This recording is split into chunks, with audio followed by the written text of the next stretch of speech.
Welcome back to Every Kind of I Do, where me, Jen of Weirdo Weddings Photography, is going to walk you through some amazing weirdo couples, amazing couples that are creative and fun, and they have had some amazing times of inspiration and things they infused into their wedding and event that I want to talk to you about.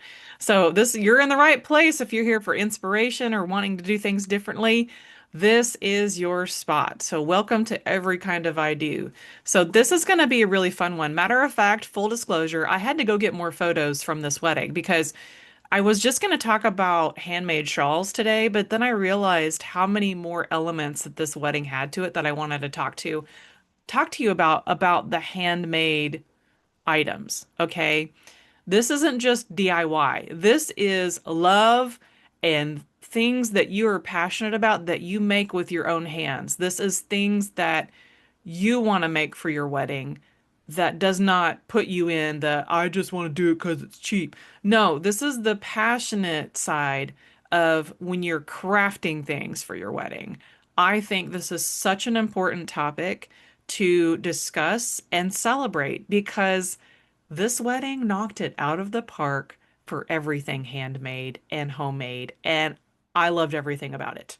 So you're about to hear all about the shawls and some other super surprising things that I added in here for you today. But I want to get into it because we have a lot to cover, and I really want to talk about and show you these amazing items.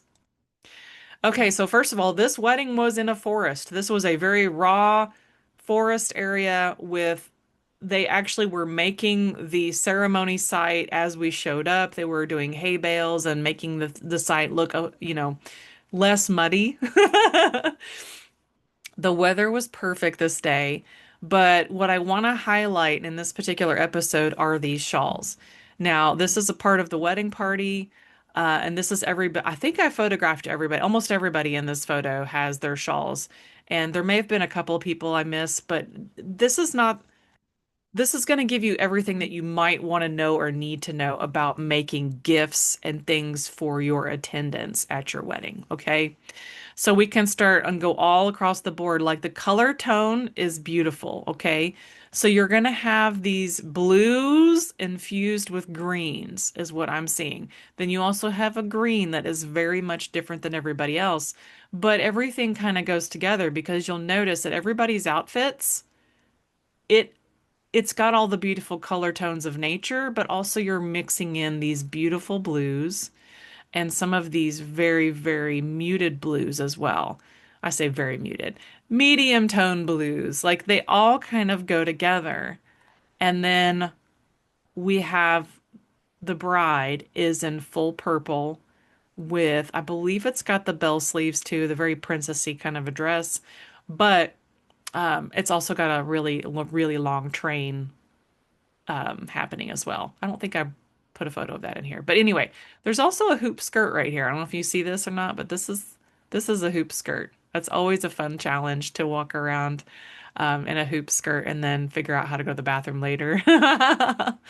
So anyway, I just wanted to show you this is what we're going to get started with. And this is just a pulled out version of that where you can see there's a variety of different things happening. Look at that. She's even got tennis shoes on. But I love this head to toe. Everybody looks so different and such a part of the day. It's just so lovely to see everything come together. So now we're going to get into the details of these shawls. Now, if you're doing this, if this is a passion of yours and you love knitting and crocheting and all this other stuff, then you know exactly how long it's going to take to throw something together unless you've never done it before. And I cannot tell you how long she worked on these projects, but what I can tell you is that she put her heart and soul into it. Matter of fact, she also made me like a little camera um, strap. So she hand wove the hand fasting cords and she gave me a camera strap as a gift, and I thought that was amazing. I use it occasionally still. I love it. So here's some more of the details I want to show you about these shawls. Now, from the front, you probably couldn't tell that maybe they were different and maybe they were just, oh, you thought it was just the same pattern over and over. As you can see, this is not the case. So on this side here, on the left side, you clearly see a spiral pattern that's going up to the collar. In the middle, you see almost peacock feather style pattern here with these shapes. that goes all the way down to the bottom into a lacy pattern as well. And then also on the very far right, you can kind of see this looks like a multiple layered, still kind of swirly, but a different kind of swirly with these big loopy things at the bottom. I know I'm professional, right? I'm using all the professional terms. Loopy things at the bottom, and this one also has loopy things. Um, but this is where you can see the detail of the work that went into these. It's just amazing. Plus, keeping in mind that the weather was chilly and that we were going to be outdoors into the night, this is like the perfect gift to give your wedding party. And if you want to get like a knitting and crochet chain going on, work on it all year, I don't know. I don't know how long it takes, but I know it's a while, right? So anyway, I'm just blown away by these details. I love them. I love them. So lovely. This is just another detail of, you can see the subtle greens in here. See the subtle greens and the way everything has motion to it. Just lovely. There's just another view of the green, and you can kind of see the patterns. And then here's again, we'll zoom into the loopies. You have the loopies, and it just feels so cozy and warm, right? Cozy, colorful, and warm. So the next thing I want to get into is this couple had a lot of elements that were handmade, handcrafted, right? Jason was into forging metal at the time. So I don't know if he still does it. It'd be cool if he does. That is a craft in its own and is something that I'm very unfamiliar with. But what I also want to share with you before we go to the forged bouquet is we'll call this the lighter version of the main bouquet, and it's a fun bouquet that she could have for the rest of the day. Or maybe it's even a toss bouquet. I don't know. But have you ever seen the yarn ball bouquets? I think they're so cute. Plus, I have cats, and it feels like, if you're cat people, then you know what I'm talking about. It gives you that, like, oh, I'm a cat person kind of a vibe, and here's a whole bunch of yarn balls for my wedding bouquet. So, regardless of how you use this idea, consider it an option. Like, I almost wanted to have one made for myself so I could have it at home and decorate my house with it. It's so stinking cute. So when I get into, and this is one of the photos that I think there's another photo of her holding it. I'll come back to that. But this is a very, very, very simple metal bouquet. Not your normal bouquet. It is definitely crafted with love, and you definitely have to be careful with it. Not because it's just metal, but because there could potentially be sharp objects. So that is something you need to think about if you're going to get into metal forging and have accessories that are going to be like this. I think it's lovely. It matches what they were going for in their time traveling themed wedding, which did have a little bit of Doctor Who. It also had a little bit of Viking. It had like everybody's interpretation of what they feel like time travel was, is what this wedding was. So you can see the lovely elements of the black flowers and the more copper tones. So I wanted to show you the totality of also their wedding day. So you can see it's set in a forest. You can see some hay pieces on the ground. They're all sitting on hay bales. But they also made these flag pieces and poles to kind of like give you an idea of how they were walking into the wedding. And then they use them later for the evening reception to have them all set up as, decorations basically.